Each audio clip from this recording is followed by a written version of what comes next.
You're listening to the Orchestra Teacher Podcast.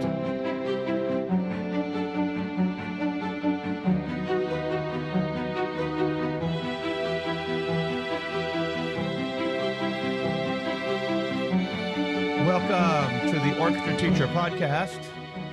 Dr. Charles Loucks coming here, and I have a special guest today with us, Dr. Gregory Jackson. Welcome, Dr. Jackson, to the show. Yeah, thank you for having me. This is a lot of you cannot see it, but this studio is absolutely incredible. I want to keep asking questions about, wait, what's that? What's that? So absolutely remarkable. Well, you can feel free to ask. Yeah, so this is my first. You're my first guest in the new studio. Yeah. And I got the lights and the sound, deadening and all that good stuff. So hopefully it'll be nice and quiet for us to have a good conversation today. Yeah. This is episode number 54. We are. I'm just super excited. I have this is the first live broadcast from the studio, and we'll do another one today at 1:00 with Dr. Kathy Hudnall. So, Dr. Jackson, thanks so much for being here, though. Thank you. This is, again, just incredible honor, and almost wondering, why me? Something I keep asking myself. Well, we've talked a lot at conferences and things like that, and I just found it really interesting because your principal instrument is. So, and this is where everyone actually gets a little bit confused because they see, what I did there at UA and the first things that were published and the first job I had. So I actually first started piano, then percussion, then violin. Got it. And currently now I feel my principal instrument is violin because that's what I do every day. I took a New Year's resolution that no matter what would happen every single day, I would practice. I'm using my tonal energy app. I'm at day 151, 152 now. Oh, wow. And that's been very That's difficult impressive. traveling. Yeah. But yeah, so at Austin Peay, when I was there for undergrad, that's when I was a composition major. Yeah, I know, because you have a whole bunch of pieces out. Yeah. And do you have a lot of different places that you're published? Yeah. Feel free to talk about it because I always interested to learn, new repertoire and new music and things. Oh, that would be awesome. Yeah, and so I know, and there's several people that are in the string world that are current orchestra directors, and they are, sometimes considered, oh, well, they're from the band world. I never felt myself part of the band world because I was more of, for undergrad, I was a composition theory major. Right. And I remember the way I got started with violin, I took one of the pieces to, it was a violin sonata, took it to the department chair, who was my music history professor, just Dr. Fott, very, very old school and hardcore. At that time, we thought he was 90. Now he's, I think, 92, 93. Oh, wow. But actually, we couldn't believe this, play with the Charlie Daniels band. Oh, really? Never would have thought that from him, but took it to him, and in the lobby area, he just tore into it like, we can't do that, and that double stop doesn't work, and where are the bowings, where's this, where's that? And at that point I thought, all right, I've got to learn violin with you because you're going to be very hardcore. So that's where I got started, played with at that time Austin Peay had Community Symphony. Now they have a full-fledged Gateway Orchestra and orchestra program, which in Clarksville, Tennessee, where I grew up, there were not orchestra programs at all. So where is Clarksville near? So 40 miles northwest of Nashville. Okay. Right along the state line by Fort Campbell. So that's why I get asked a lot if I'm military, because I grew up that way. Yeah. Okay. But and then when I went to grad school at University of Alabama, same thing. There were not orchestra programs in the schools. And I didn't really know something like this existed until I was doing some interviews and, on the band side, which I only did band director for 3 years. But okay. Did you have to do marching band and all that? Yeah. Well, and for that part, I'm still fine with. I'm still working in the drum corps area. Oh, nice. Yeah. Okay. But I get nervous when I go to camps and thinking, what if I have to play something? Because I haven't touched a pair of sticks in, I don't know, last summer. Okay. So Okay. truly, I bought into the whole thing. But that's when I started finding out that there were so many orchestra programs in Georgia, and Mhm. showed my wife one of the schools. I'm like, look at this. It was Duluth. They have 400. Yeah.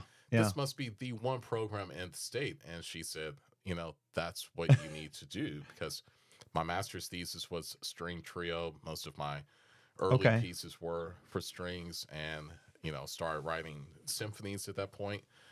And I thought, I'll apply. Nobody's going to look at me. And it happened. So Yeah. I'm just extremely, extremely fortunate and blessed by that. And this has been the absolute best thing. Like, I've had other calls come in for different things, and I keep saying no, because this is absolutely what I love to do. Yeah. So you're at South Cobb High School here in Cobb County. Well, I'm with you now Yep. because you were here before me.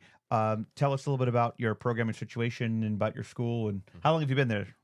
This You just will finished? be my 4th year now. Okay. Yeah. So Yep. it was funny welcoming you into the district when I was still pretty new, but I've your all of your resources were really, really helpful when I was starting the job during the pandemic. Mm-hmm. And the fact that, wow, you're going to be in the same district, that was just pretty awesome. And Well, I gotta say, it's been like a great first year. Yeah. I had the support of everybody, including the colleagues like yourself, and school admin, district admin. My parents were just unbelievably amazing, and it was just super awesome all around. Yeah. And what I hope people also remember again, for people listening, I hope you realize that, you know, Charles did not pay me to say these different things, but I really, I'll pay you later. oh, so I really have to say some great things now. But I'm not. I think the district now realizes. And I think Laster realizes now how fortunate they are to have you. I mean, you are.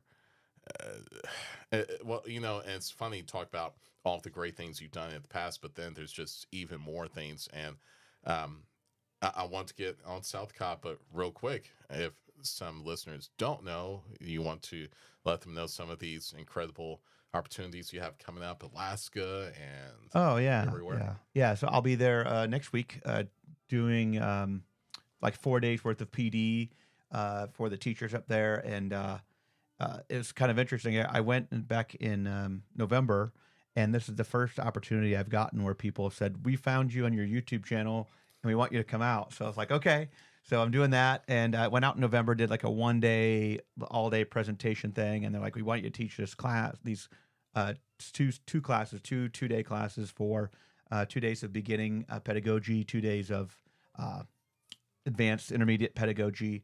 And the teachers, they just do continuing education credits, and that's what I'm going to be doing. So I'll be there in Anchorage next Monday. I leave, and then I get back Saturday. So, and then so it was a pretty cool opportunity. And then I just found out too that I'm going to be doing their All State in November. So, yeah.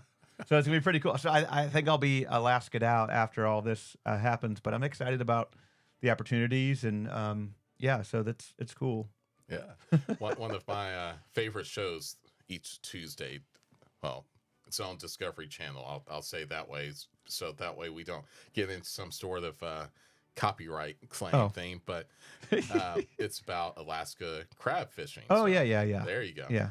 So if you want to make a quick 50 or 60,000 Right. in a week, maybe go on the I've boat. heard it's crazy there, but you put yourself at risk. Oh yeah. Yeah. Well, yeah, you may make the money, then you come back saying, "Oh, so I lost 2 fingers." Right.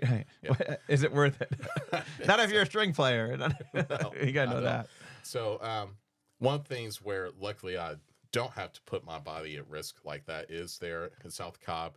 I started during the pandemic. So the first time that I met students, it was, um, through a computer screen. Mm-hmm. The one great thing about it is I could see all of the different names, so I didn't have to memorize 80 something people. That's Just, good. yeah, so that did help. But I thought about this morning where, I taught collegiate for a while, and that was cool. But the one thing I may not like about doing, you know, high school is that the students graduate. Right. Yeah. You get them where you want them, and then Yeah. they're gone. My first year wasn't so bad because the majority of them stayed virtual. But Mm-hmm. last year and then this year, they finish up a week early or so. And at that point, we then get to that first day of class when they're not there, and it's almost sad. And then Mm-hmm. most of the people in my mastery orchestra, they had academic testing that day, which I literally had 4 people in the room at that point. I mean, it was just, Yeah. it was very weird. I don't know. I found May is pretty much just a wash with almost all the kids. We do our spring concert at the end of April, and then May is just a wash.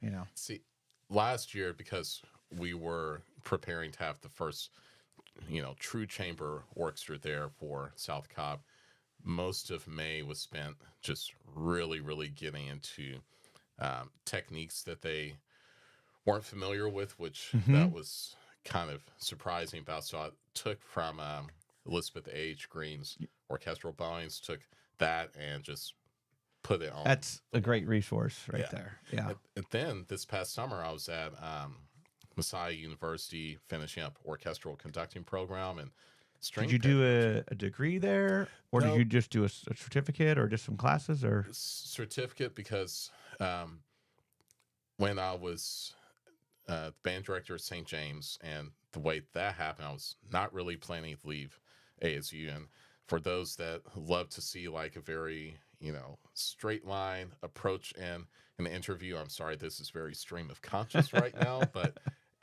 just trying to make sure we see how all the dots connect. And I'm even going to connect the dot with what you mentioned in Alaska. So, Mm-hmm. that's the There you go. music theorist part of me. But I was not planning to I had tenure, so why would I leave? I was teaching So music yeah, theory. tell us a little bit about. I mean, I know that we're taking it aside, but tell us a little bit about your background and like the positions that you've held. Yeah. So Mentioned Austin Peay State University, and that's where it's music theory, composition major, and first traditional student to get a degree in composition there with Dr. Wood. Wow, cool. Still in touch with him. I hate when he calls or will send an email, say, "This is Jeff." I'm like, "No, you're Dr. Wood. You're not Jeff." Yeah. But still in touch with him, and went to University of Alabama for master's in music composition and theory, and really loved the professors there. So stayed and was performance. I thought I could do.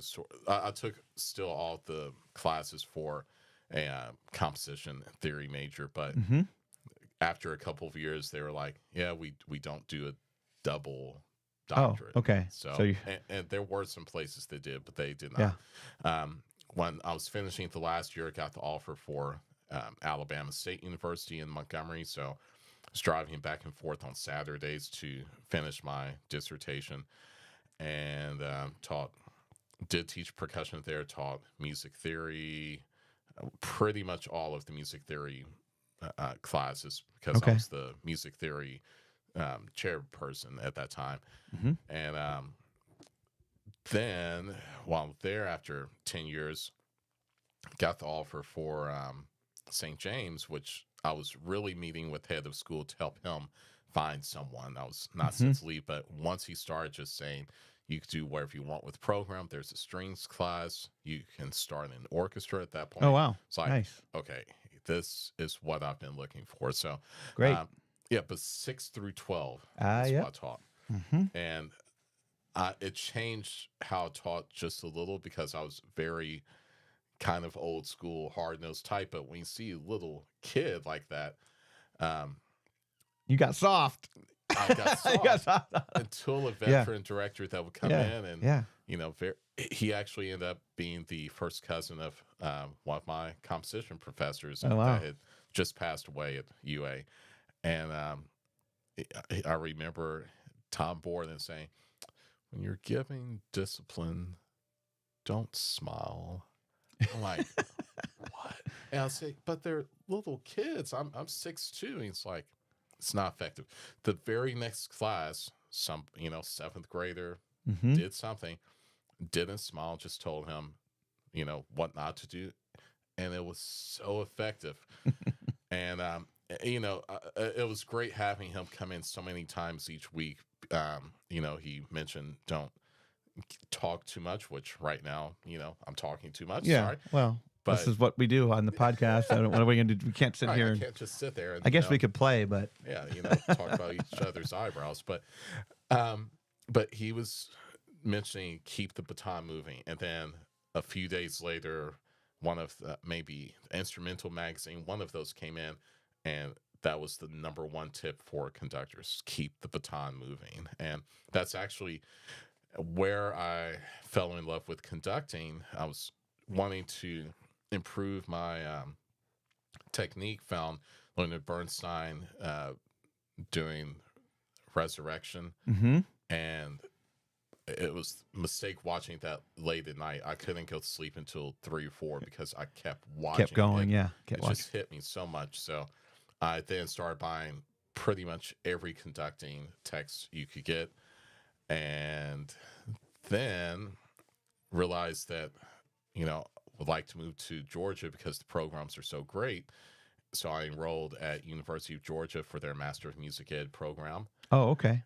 And then the pandemic hit. So yeah, I think I got the acceptance letter right before we shut down. So that, except for I think one time I went on campus, it was online. That was it. Oh, okay. Yeah, I'm kind of glad because that summer gave me a chance to see, all right, this is what they're doing, teaching online.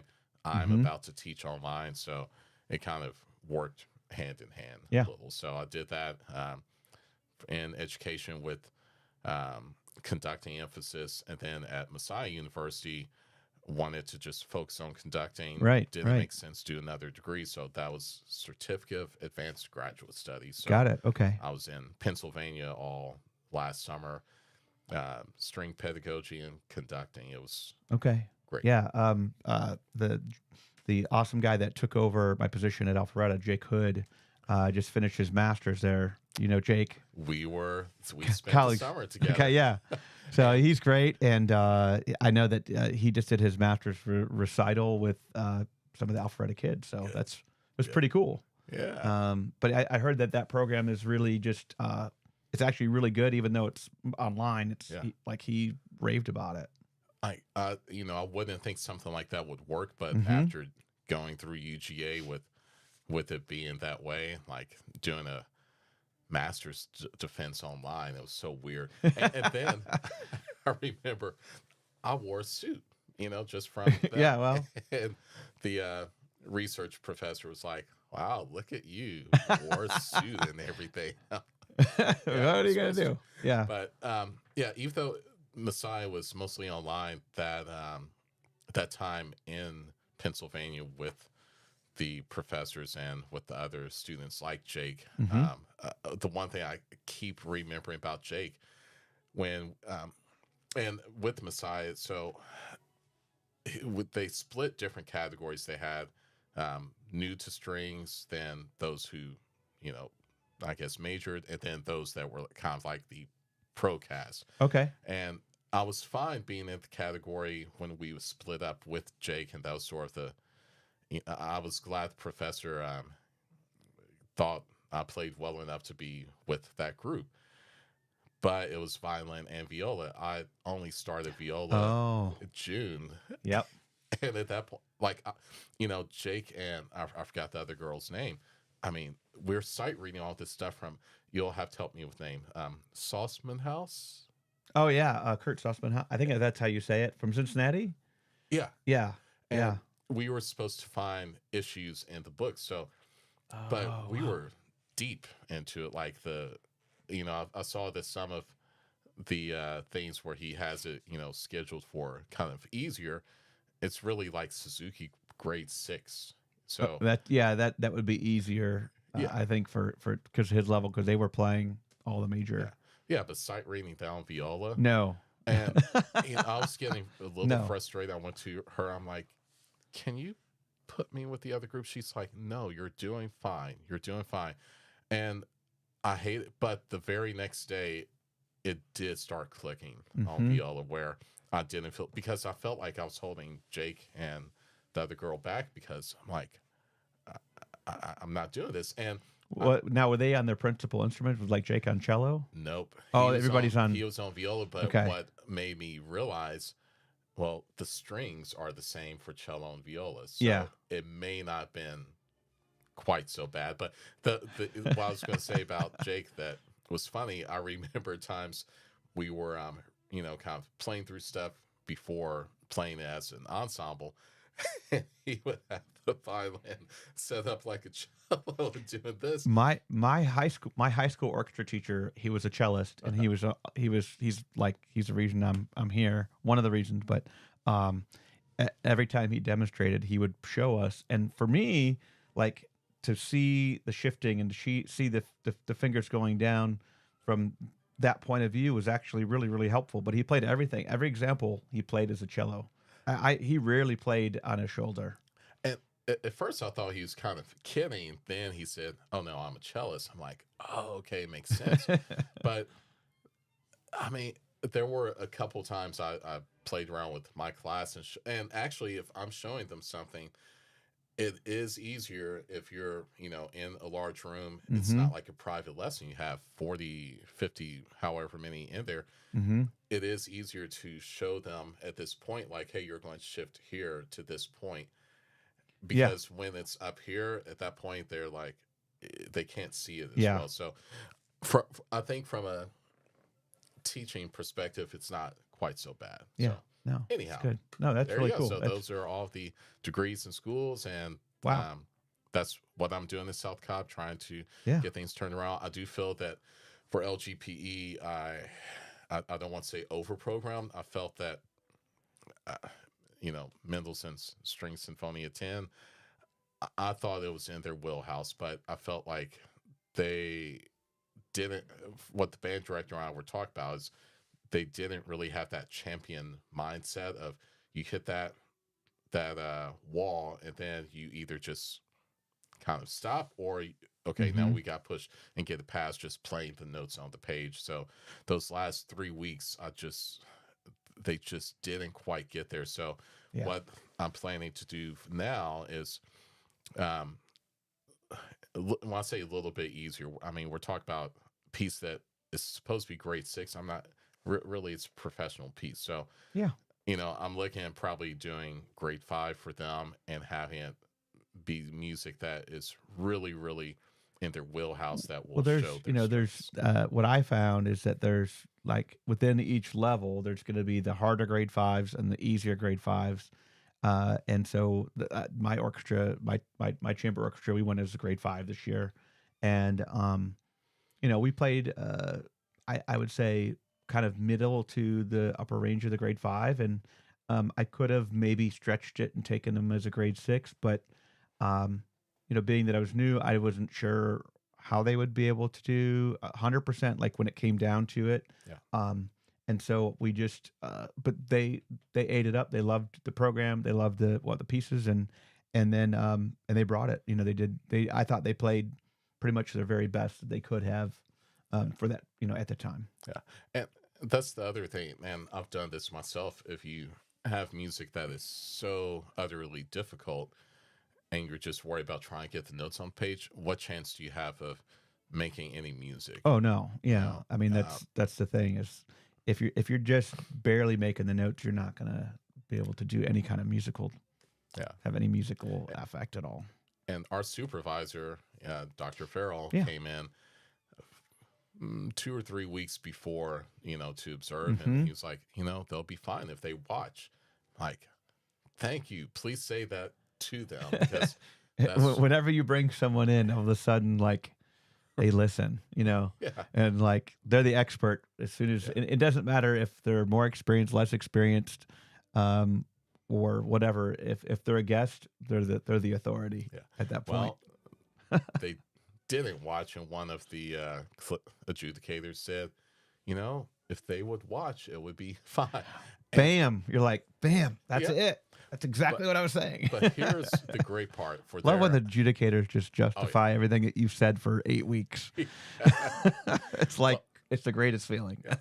well, No. part of their final was to write a reflection and to see how many of the students mentioned, like the younger group saying, wow, the older group, the chamber group, they watch the conductor, and I think we would do better if we watched. Like, great. What? Yeah. And Yeah. even the older students saying, this time we watched more, and that helped with phrasing and musicality. And Mm-hmm. we had, like, it was the best for those graduating, the best concert they ever had. Nice.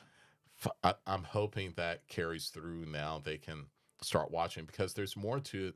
It's the communicating part. The group that won National Orchestra Festival last year, not this past year, Eau Oh yeah, Eau Claire. I forget where they were from. Florida, maybe. Okay. Melbourne. And That's right, Melbourne. Mm-hmm. yeah, like I remember before I knew that was, Deborah Baker Monday sitting behind us, and is it Monday Baker No, Monday, Baker Monday. Yeah. and a couple of others, and we're all looking at each other like, what? Because they were playing the whole program memorized. Yeah. I mean, I've never done that, and it's impressive. Yeah. And they really know it. You just wonder how many extra rehearsals did it take to do that? Well, we did some looking. I think it's almost like a high school conservatory type. Okay. And yeah. there's a few schools in Florida like that. Yeah, there are. Yeah. For sure. But what I loved about is they were able to communicate. And Mm-hmm. that was the important thing, the communication part. Yeah. Yeah. And they did it well. And Chris Selby's group this year, it was just they totally killed it. They totally killed it. Speaking of, I want to take a second. In my last little teaser, I talked about some of the upcoming PD workshops that are available this summer. And I want to make sure that you all know that I missed out on one of my very great friends, Chris Selby and Margaret Selby. They have a Summer String Institute. I'm going to show you my screen here in a second. There. Hold on. I'm getting there. There it is. And if I can go back, there it is. The Habits Institute that they're doing this summer in Charleston, North Carolina. They're going to be having it's a band, chorus, and orchestra event, but it's Wednesday, July 5th, July 6th, and July 7th. And at the end of that workshop, there is a really cool harbor dinner cruise, which sounds super fun. So, but all the great people, Chris and Margaret, of course, and then Jonathan Glaw, who teaches up in Michigan, will be there. Dr. Tim is doing a keynote and a couple lectures as well. So you definitely want to check out the Selby's Habits Institute.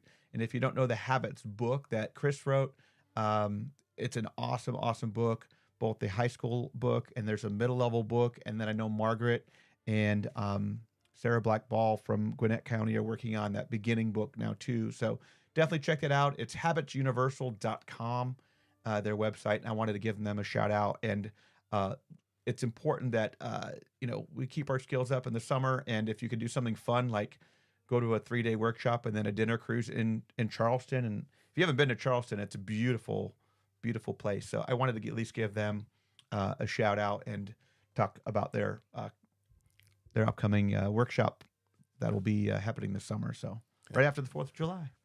Another shout out for them. Have you heard anything about the newer or updated habits book that he is? No. Okay. Just didn't know that we could go ahead and plug something. Oh, I don't know. No, I haven't heard about it. Is it coming out or Supposedly supposed to? pretty soon. Okay. So, Well, keep that's an eye great. out for that, I guess. Yeah. It's a great book, though. Great book. Just Chris just does amazing work, and I'll have to get him on here to talk about it when it comes out, and Margaret too. Margaret and Sarah, when their book comes out. I think that would be great. It's one that I keep going back to on the Mhm. library shelf. Yep. You know, this summer the plan was to read Galamian again, but the one that, you know, just has some of those really helpful. It's the tools. the principles of violin Yeah. playing. Yeah, that Yeah. was a big part of my my teaching and learning. And my teacher was a Galamian student, Howard Nice. Beebe. So Mhm. I'm kind of a Galamian grandchild, Yeah. you know, pedagogically, and he all the principles that my teacher followed were all Galamian. He would do a great impression of Galamian as well, you know, and he actually smoked probably just as much as more than Galamian did. That was when you can smoke in public buildings, Yeah. you know. So I just remember like doing my Kreutzer etudes and kind of like coughing in the middle of it but like the whole studio is filled with smoke, and I remember it. But I owe Howard Beebe, my violin teacher, the world. Like I owe him the world because I was very underprepared going into my undergraduate degree, and he made me cry so many times and whipped me into shape that I'll never be. I'm just so grateful for him. Those are the professors that you remember, Yeah. and I still remember bringing 4 measures in for a composition lesson, and Dr. Wood pretty much cussed me out, then turned around to the board, and I was like wiping tears away. And, you know, didn't want him to see it, but, you know, I needed that Yeah. type of hardcore teaching. Yeah. Maybe not. And actually, I was going to say maybe not what's needed now, but times when I have students get frustrated and they come into the office and start crying, those are the ones that I can tell, hey, you know, don't feel bad about that. It's good. It means that you care. And Yeah. we then usually have a connection at that point, and Yeah. that's one of the best feelings. Yeah. I mean, there's that fine line of how tough could you be, but not be a jerk, you know. Yeah. You know. Always tough So, line. yeah. And one thing I want to go back to where you mentioned how they, you know, Alaska just sort of found you through your links. At the end of one of our summer PD institutes, was it January or was it summer where Scott Laird was here? That was January?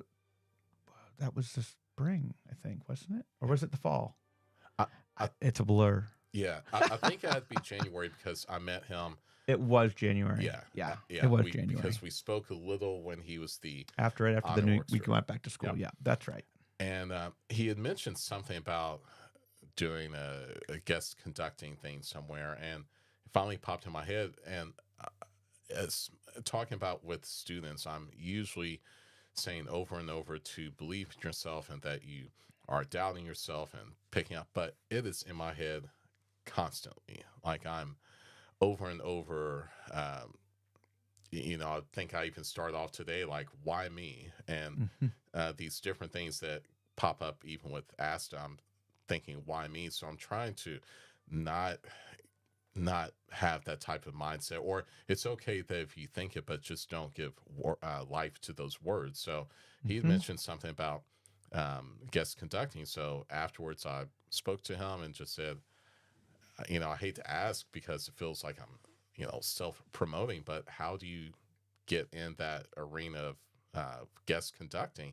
And he told me the story of how with him it started because he wrote an article and, you know, didn't think anybody read it, but then somebody contacted him and said, hey, you know, loved your article. Would you like to guest conduct this? And from there, it just kept going and going. So it's the same thing with your resource now. People are seeing this, seeing the great work that you're doing. And this is, to me, the first of many. You're probably going to start getting more and more Yeah. different things. But yeah, that's how it starts. Just somebody sees something you're doing, and I think that if you're doing, working incredibly hard and showing how passionate, how invested you are into this, others are going to feel. And I think student performers with the music that we were just talking about, with if the students connect, what I had written on the board when they came back in January was emotional investment. Mm-hmm. If they aren't emotionally invested in the music, how can you expect an audience to Yeah. connect with it? And I believe that is the very, very important, tool for everything that we look at. I totally agree. Yeah, I totally agree. Um, so, what are some of the upcoming? You have any projects you're working on, or any compositions you're working on, or things that you see in the profession that you're excited about, or that are bothering you, or anything like that? Well, um, I don't want to get assassinated, so I'll keep away from bothered by. I felt like at Allstate I was asking too many questions, so I thought, Like what kind of like questions as far as what are you referring to? okay, so I Like, is it like a GMEA thing, or like policies, or is it bigger picture items in well, music ed world? uh, I'll give the uh, the secrets of what I did, but me newer to the state, I was not going to start asking questions. My favorite movie is The Godfather. I Hmm. I just didn't want to come up missing, so I started kind of going to each person like, hey, so why don't we have a list of who's next? Because going to the adjudicators, like, I don't know if I have anyone next. And I was in Alabama judging all state, and there was a list, or the students would get their score sheets back. And Oh, I I see. know the Yeah, last, it could be a mystery. yeah, Yeah, like what did I do wrong? I don't know. You didn't make it. yeah, Yeah. and I remember when I took the St. James gig, and the string bass player was like, "Yeah, I remember you from Allstate." I'm like, did I score you well? To know Uh whether huh. you like me. Yeah, yeah, yeah. Things were fine. I'm like, "Phew, thank goodness. That's good. Don't Because want to be known as the mean guy, or whatever. yeah, And I think we all feel that way when we adjudicate. We're like, well, you have to kind of like hold up your values, but um, you have to also make sure that you're not, giving a rainbow of scores. I've seen groups, unfortunately, get a 1, a 2, and a 3 from the 3 judges. And it's like, what do we do? What yeah, do we do from there? yeah. And that's the bad thing. It's subjective versus objective. With sports, it is pretty clear if the person hit well. Sometimes it's clear if they hit a home run or not. Mm-hmm. If it hits the glove or hits a fan. So there can be some little bit of judging things, but with music, it's very difficult. Yeah. Um, but yeah, so that's really the only thing, and I kind of said that to enough people where it seems that it was brought up in some meetings. I'm like, okay, good. That's the Yeah. way. I'll just kind of work behind the scenes to get Yeah. things I, going. I, I think I think part of it is, and maybe I'm wrong, 100% wrong, but is they, just don't want to get in a situation like, well, this person got this score and this person got this score, but they got in and it was this close. And there was just, that was, like, there's all these like small, like parameters or differences, or, Right. like slight discrepancies that are going to happen when you're judging, 8 billion violins. I mean, I Yeah. think I've done the violin room before for like 9, 10, and it was like, or middle school, and it was like hundreds of Yeah. them. Your brain goes kind of crazy, but Uh, there's not really a good way yeah. to do it.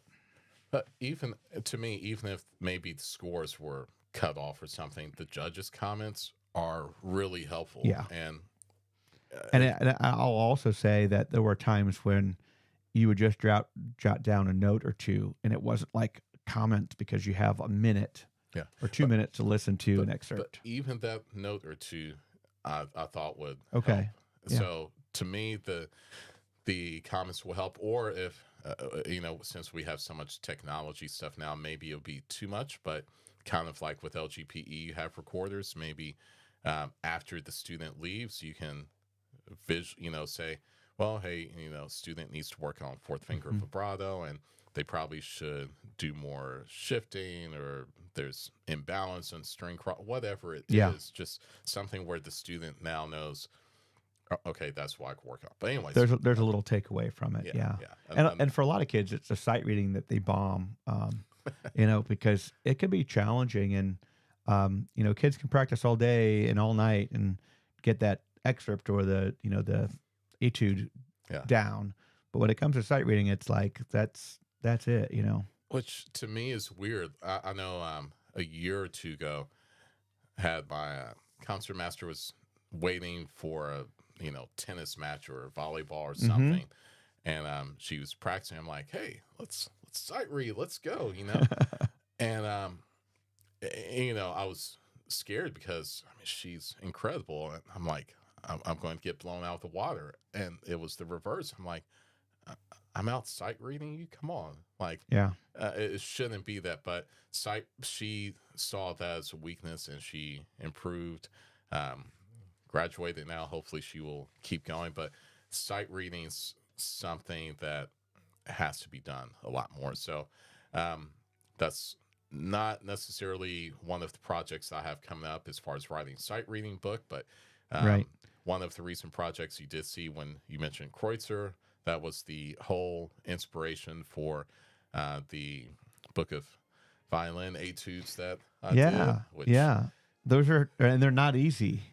So this guy wrote this crazy book of 80. He's like, go for it. You got this. Yeah. So, and I haven't had a chance to like play them, but I did look through it, and I was like, wow, I got to practice on this one. And the copies were not for you all to, go back to the woodshed, like for you and David and many people that listen to the book. Oh, that's right. You gave David Doak a book too, didn't you? Yeah. Well, I did, because you all took so much time. Like, you didn't know me, but if I had different questions or comments or anything, you always took time. So Sure. that was my thank you. My way of thanking people is I write music. So mainly when I was handing those to y'all at Asta, it was like, yeah, look, I put you in the book. So 100 years from now, people will, realize, oh, wow, this guy actually knew Charles. Wow, lucky him. No. Then I didn't know David was actually going to practice through it. And he wrote, good grief.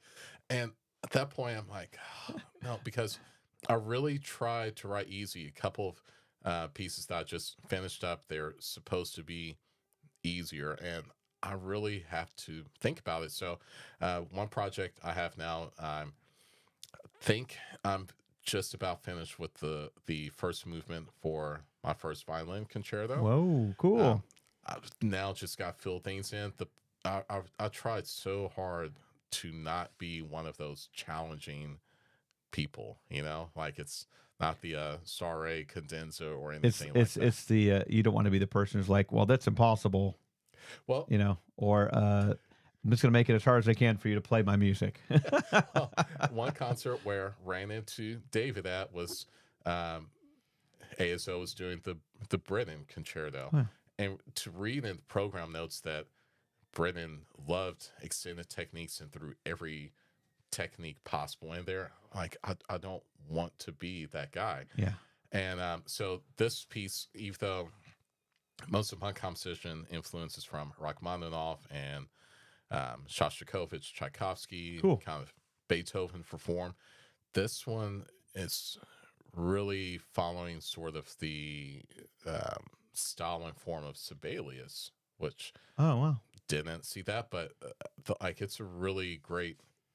The Sibelius is a really great concerto. Yeah. But I'm following a lot of forms from Mendelssohn as well, as far as like not having double exposition, but going straight into it. I'm most likely after this cadenza and recapitulation, I'll probably have it go straight into the second movement, because it's already a little bit longer than I planned. This first movement is like around 14 minutes. Oh That's wow, a little it's bit. long. So, put this out in history for 150 years from now, but the plan is to write second and third movement short. Like Cool. I'm not going to be Shostakovich and have you in there for 40, 45 minutes, you know? Yeah.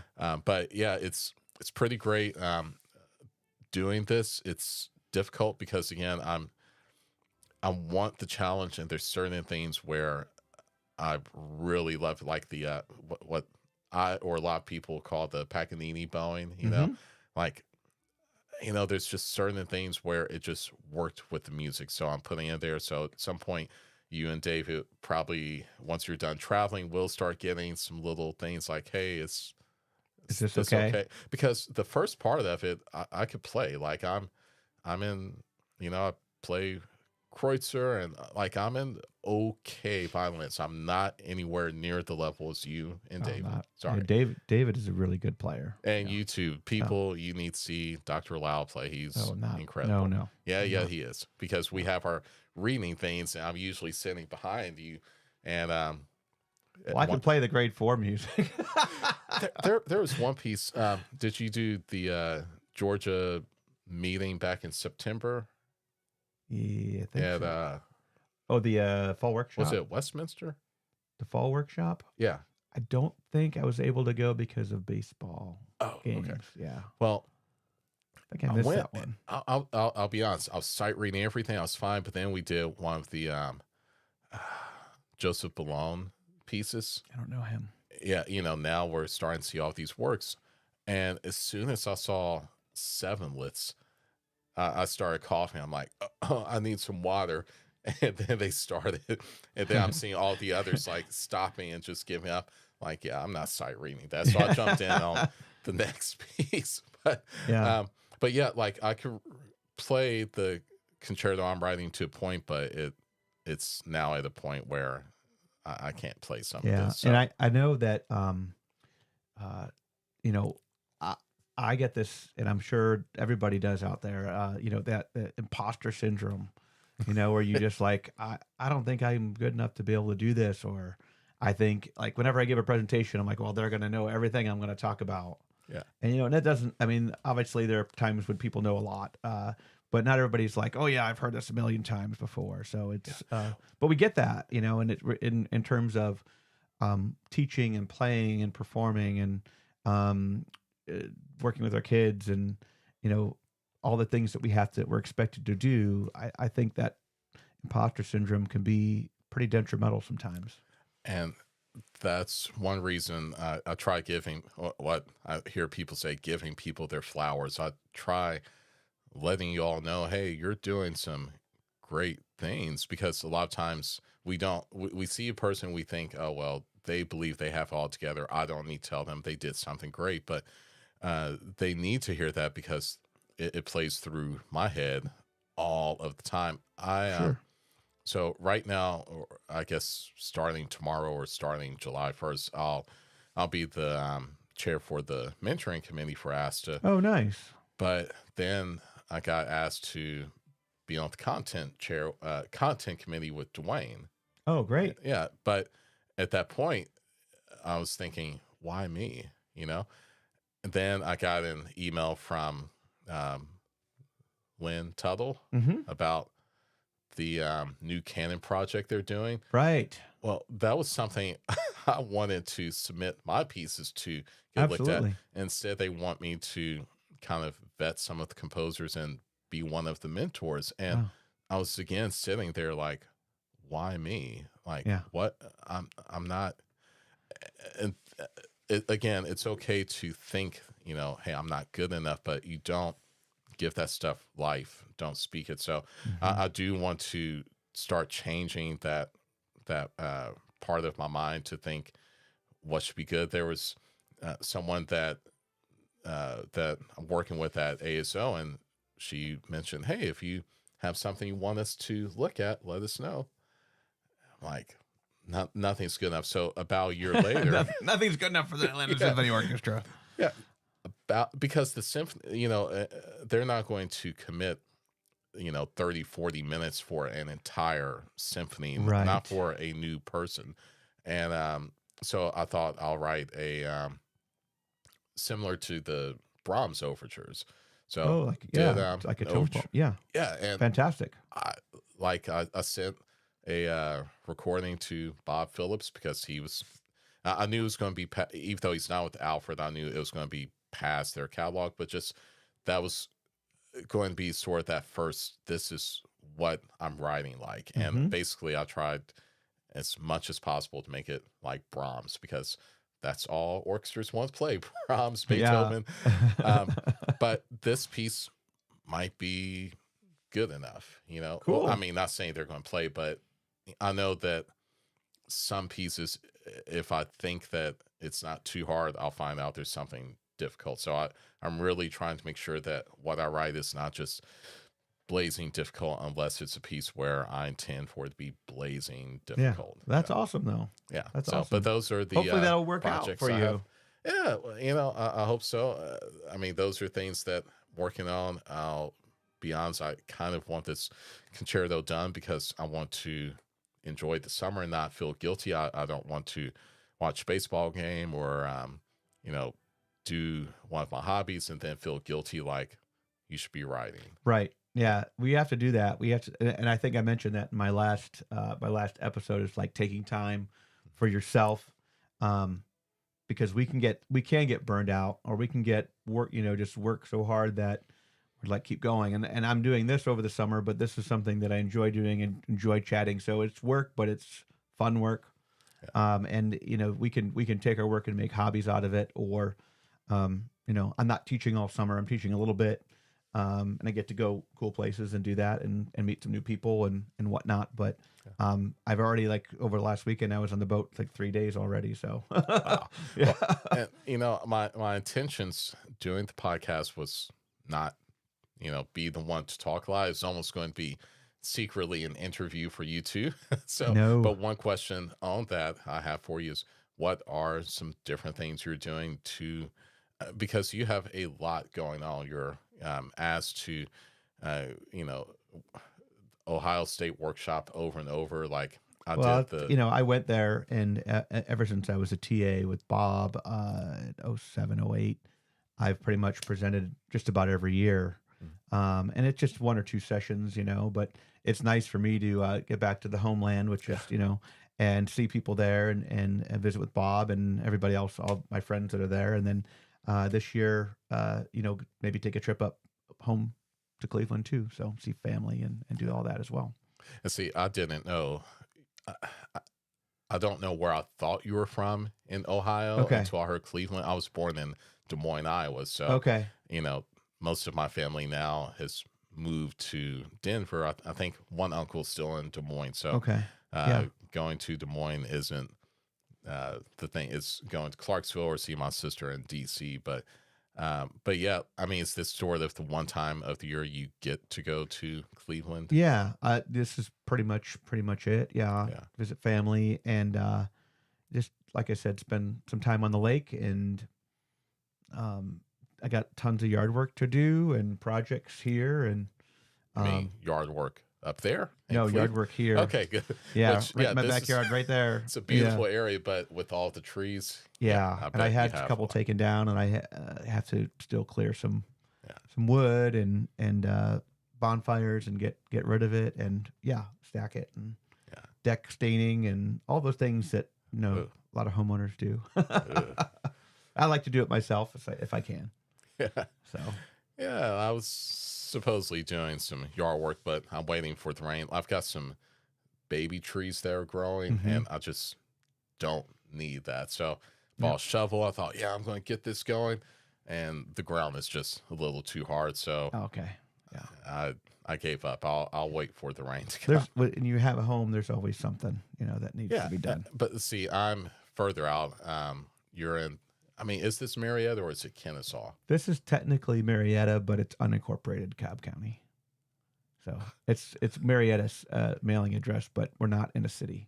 Well, that's sort of. So I'm in Villarica, but it's the same thing. Like if I go to the Frog or the Publix a mile away, it's Dallas. Okay. So I'm really sort of in that Dallas and Hiram area. But Okay. yeah, pretty far away. Yeah. But yeah. So what do you have coming up for this second year with last year? Because the first year was, I guess, you getting them to know you, but Sure. now, I mean, this is now your program. Doesn't Well, the mean cool part, you're going to just go in and yeah. say, all right, everyone, we're playing electric guitars now. So No, the cool part of this coming year is I had a really big freshman class, so now they're sophomores. I have about 55, 56 sophomores. wow. I'm getting an incoming freshman class of about 50 to 55. I have a very small junior class of 30 and an even smaller senior class of 20, 21. So I can already see, my younger kids are going to be the bread and butter as this goes through. And obviously, we got to honor our seniors and all the work that they've put in and the juniors and take care of everybody. And even though the senior class is really small, they're great, good kids. And so we're just, trying to build upon some of the things we did last year, things that that went okay. I want to make good, even better. And then, one of the things I'm working on is a presentation on being the new person at your school, and I'm going to be presenting that at Ohio State. But being the new person at your school, and what are some steps that you should take? What are things you have to remember? The do's and don'ts. Don't change everything at once. Yep. Continue to respect and honor your predecessor. Which my predecessor at Lasser was there for 29 years. She did amazing things in her time, and highly respect the work that she put in and all the great things she did. So it's trying to continue that, but then also cultivate and build it the way that I would like to see it go, and my little twists and turns and tricks and tips and all the things I want to do with it. But great, I have great students, a lot of energy, and my parent organization is just unbelievable. Like so many things that they've done this year that I wouldn't have been able to be successful without them. And then my admin and my colleagues there are just super supportive. And we did a little bit of full orchestra this year. We're hoping to do some more next year. And just any of the questions I had, people in Cobb were awesome, just answering questions. Sarah Grimes was like my go-to for all things organization. So those type of things are just, continuing it and but just trying to make it a little bit more mine and a little bit more the way I want to see it go. But obviously, just with the kids that are coming through, there's they're COVID kids, and some of them didn't have, like my seniors when they left are like, yeah, this year we had COVID and then we had this, and so they really only had like a year and a half, maybe 2 full years of a normal high school experience. And so as those kids filter through, we want to try and make every year a little bit more normal, a little bit better for them, and keep that going. So that's what I'm hoping for. But it's just it's gonna take time, and I'm not in a big hurry. This is where I'm gonna end up, I think. Yeah. And my last school, and but I got a long time left. I'm not planning on getting out of here anytime soon. Which I'll be honest, when I'm still part of the emails from, is it the Chronicle or Higher Ed? Yeah, or sure. whatever. Mm-hmm. So when I saw that Ohio State thing pop open, I'm like, oh no, please tell me they're not about to grab you. Oh, but no. I love public school, and I might do that when I retire, but I am finishing here in Cobb, and public school is where I was meant to be. It's what I love. It's the kids. It's the day to day. And I love my work at Kennesaw and the university, but I just don't think I would want to go back right now, at least. Yeah, and that's where we have some parallels. Again, this isn't me blowing smoke or anything, but I striving when my admin will say, so what programs are you modeling South Cobb after? And one is Walton, because they're incredible. Yeah.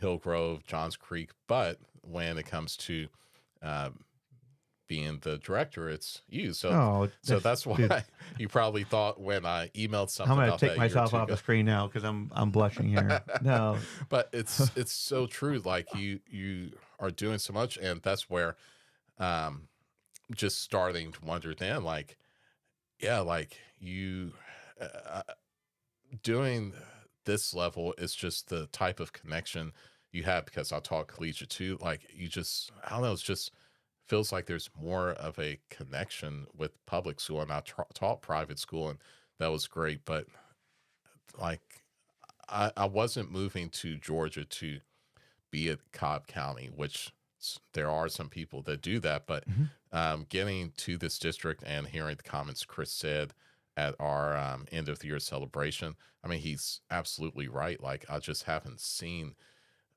anything else like this. So Hmm. this is where, um, you know, as you know, Lord willing, this is where I'll stay, unless, you know, Gustavo leaving LA. If he says, Greg, I need you to come in, take over, Yeah.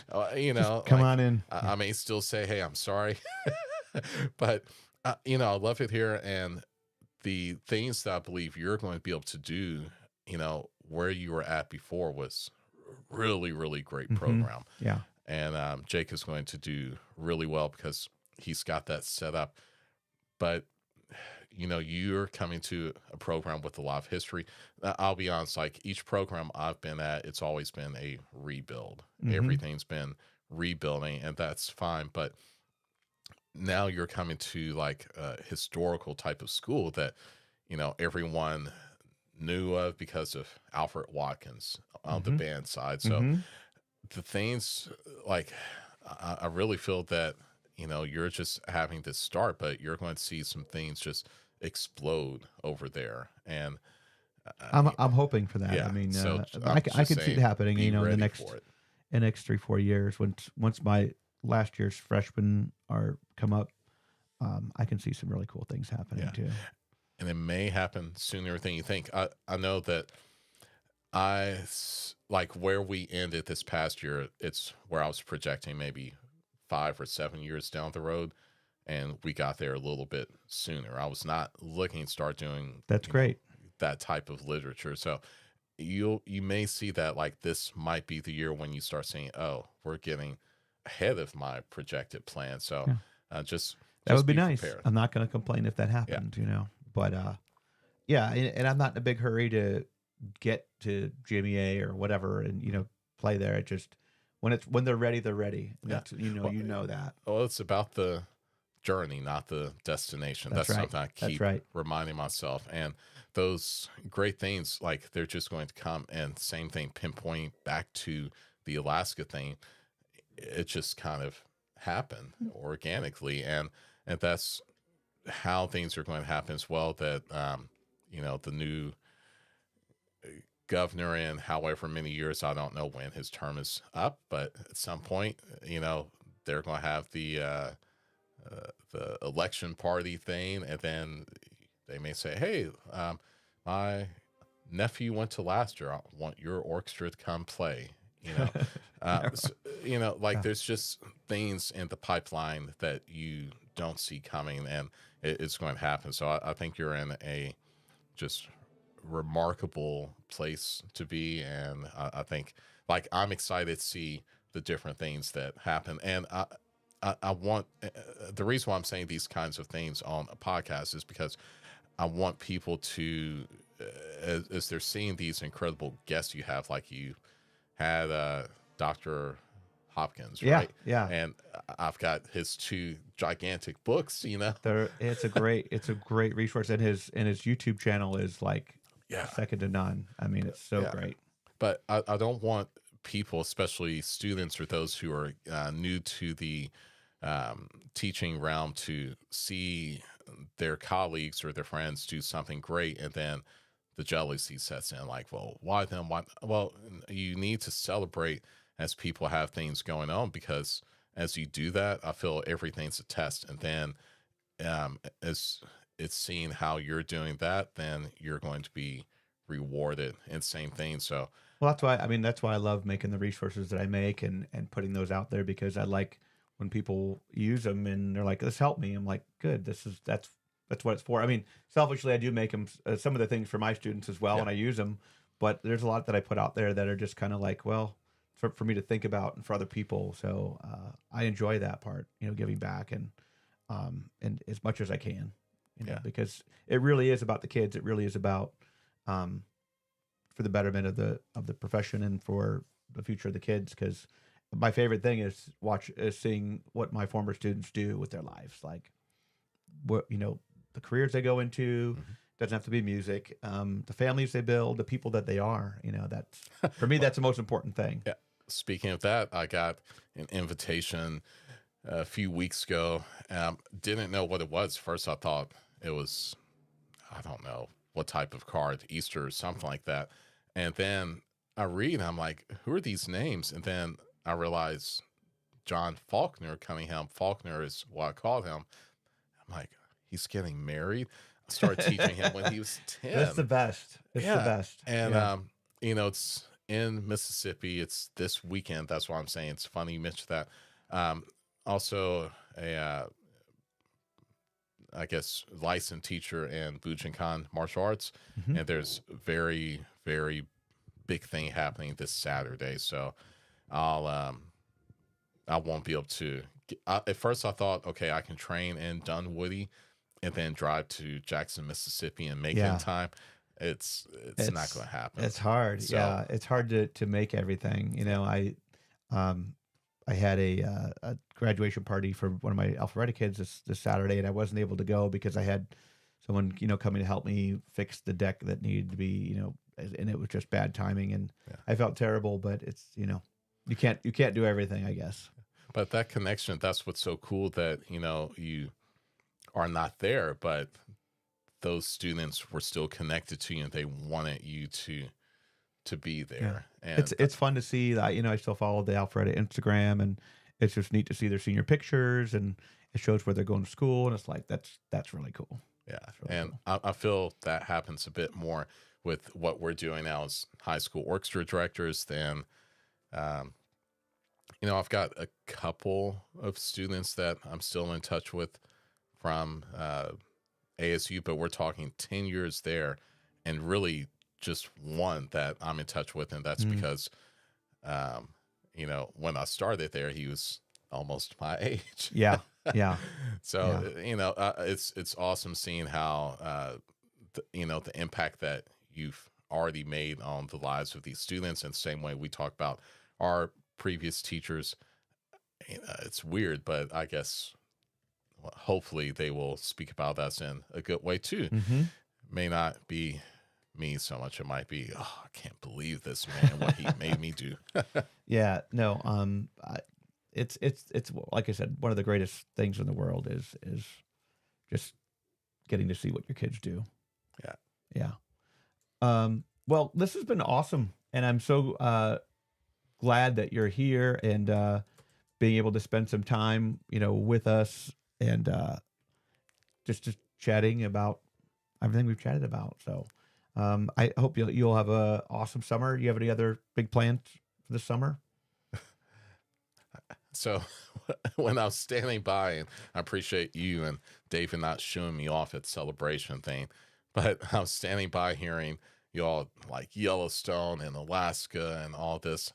And I kind of stepped back. I thought, please don't ask me what I'm doing, because for 3 years I was taking classes. So now you just but this is the time that you need to do that. Well, when you all start talking about that, I then realized what do I have planned? Oh my God, I don't know. My wife has been helping her mom a lot, who's been going through a lot of serious illness.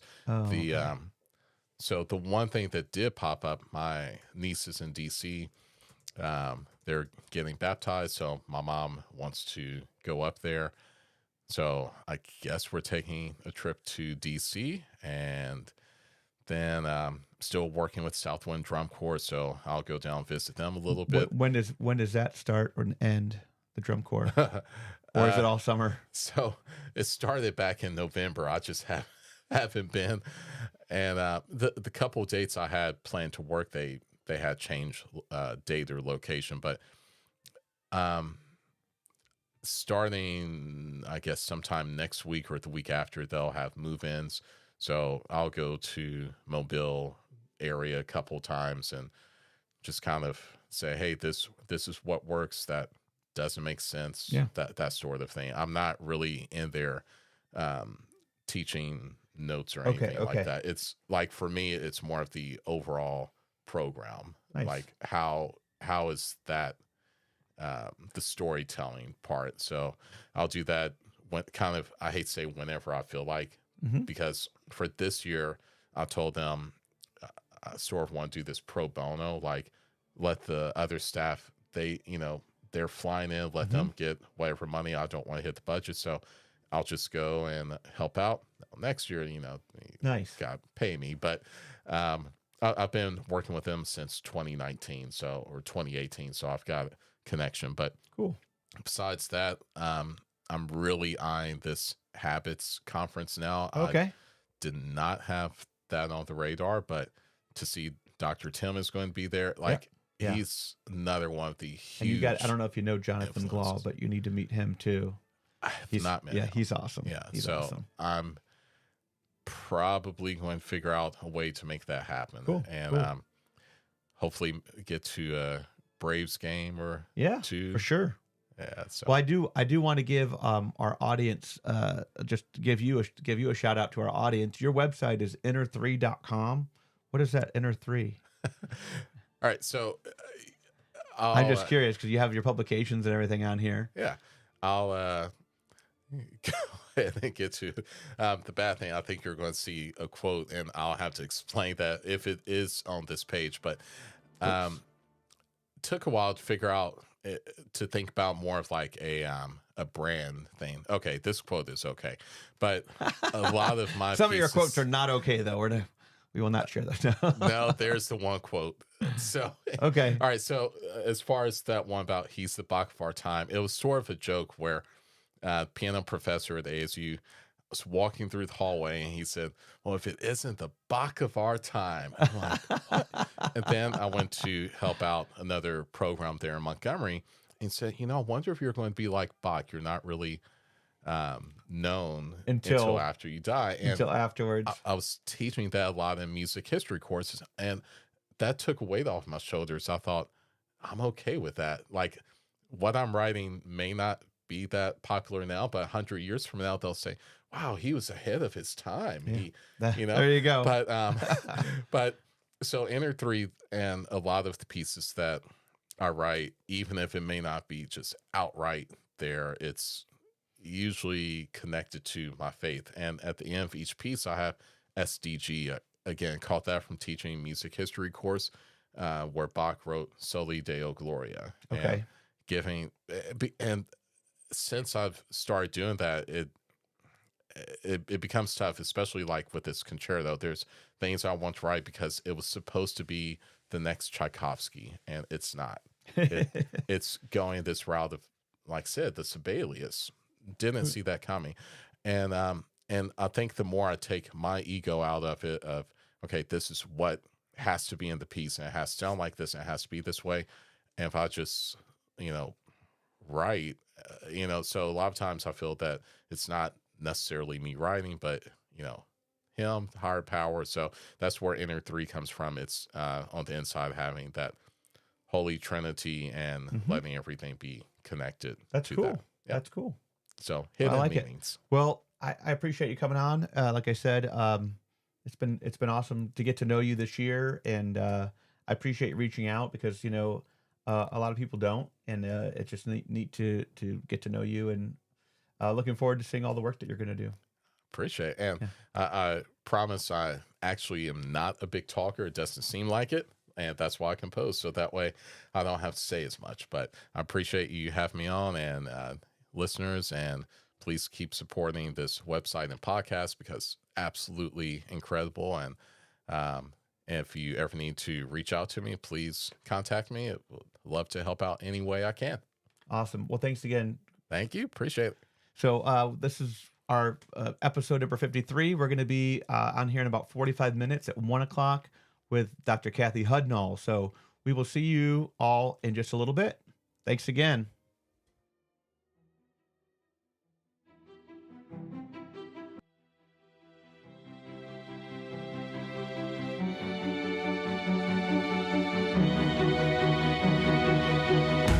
Thank you for tuning in. For resources and more information, visit orchestrateacher.net.